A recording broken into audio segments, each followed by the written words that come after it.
Are you getting frustrated restringing your Floyd Rose? Hi, John Levan here with the Guitar Services Workshop. Restringing a Floyd can be challenging, especially if you don't have the right tools and experience. Here's my technique to restring these things and get them tuned up quickly. Here are the tools and supplies you'll need. Hex keys for the lock nut and bridge saddles. These can vary in size depending on what kind of locking tremolo system you have. A string winder.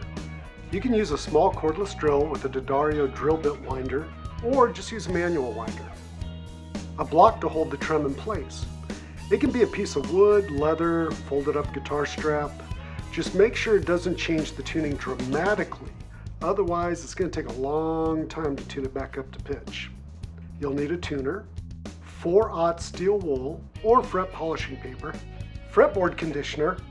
Personally, I prefer the Planet Waves Hydrate, but you could use lemon oil or boiled linseed oil. A toothbrush. Warning, don't use your spouse's toothbrush. It will cause problems. You'll need a vacuum, painter's tape, preferably low tack, string cutters, pliers with smooth jaws, paper towels, and of course strings. I'll be using the D'Addario NYXL 10s on this guitar. The first step is to place the block under the trem. This will save you a lot of time tuning it after you've put the new strings on. The trick is, again, to keep it relatively in tune when you set the block under the trem. Unlock the bolts of the lock nut and remove the blocks. Check the blocks for any damage. This particular lock nut uses a 3mm hex key. Your lock nut may use a different size. Unwind all the strings using a small cordless drill with the drill bit winder. That will really speed up the process. Unlock the strings at the bridge using a hex key. This Floyd Rose uses a 3.5mm or a 9/64 of an inch hex key. Your bridge may require a different size. Remove all the strings. Cover the pickups with painter's tape. It's a good idea to remove some of the tack from the tape using your clothes. That way you don't pull any finish off accidentally. Scrub the fretboard using 4/0 steel wool. Scrub in the same direction as the grain of the wood, in other words, the length of the neck. Use a vacuum to remove the debris from the steel wool. Keep in mind, steel wool is great for polishing frets, but it's not good for the pickups or a high gloss finish. So make sure you vacuum all of it off. Apply your favorite fretboard conditioner using a toothbrush. Scrub it in generously to remove any grime around the frets.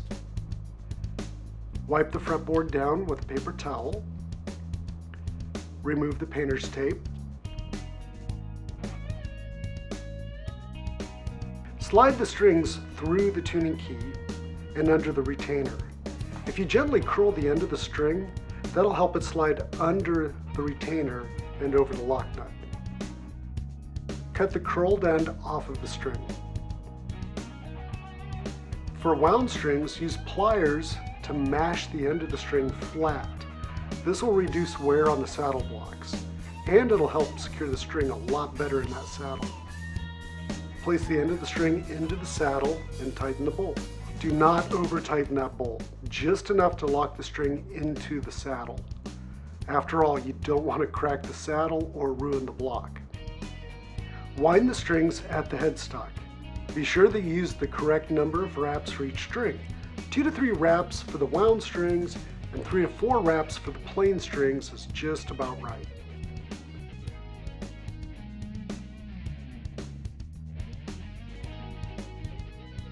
Tune the guitar up and gently stretch the strings.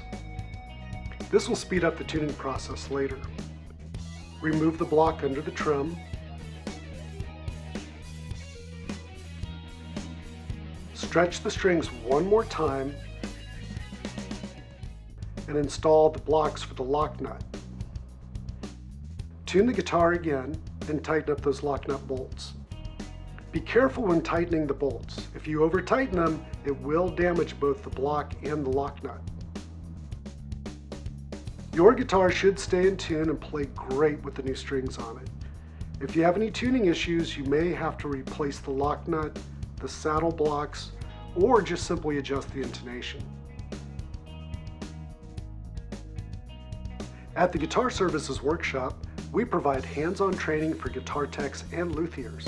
Learn more at guitarservices.com and click on that training tab. There you'll find our workshop schedule and the registration forms. If you like this video, check out our YouTube channel, click subscribe and that bell icon to stay updated. A like and share is always appreciated. The Guitar Services Workshop, training the next generation of guitar techs and luthiers.